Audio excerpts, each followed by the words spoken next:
This week, Defense Secretary Mark Esper approved the diversion of $3.6 billion from military construction projects to build the president's long-promised border wall. This comes after President Trump went around Congress and declared a national emergency earlier this year to secure that funding.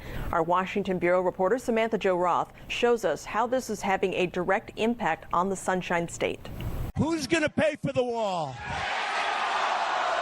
Mexico's going to pay for the wall. More than 3 years after the president's signature campaign promise, it turns out the U.S., not Mexico, is footing the bill. The Pentagon diverting $3.6 billion from its budget to build portions of the border wall, putting 127 military construction projects on hold. A lot of the projects that are having funding removed are directly supporting military and their families. Mandy Smithberger with the Project on Government Oversight says the cuts to the project are a major concern. In Florida, Tyndall Air Force Base will lose $17 million after the facility suffered catastrophic damage during Hurricane Michael. The cash was meant to fund a new fire rescue and crash response station. In this case, there are concerns that some of the funding that's being taken is hurting hurricane recovery. That recovery is still ongoing in Puerto Rico, where 10 projects in 4 locations will lose over $400 million, including funding for a power substation. It looks like disproportionately money is being taken away from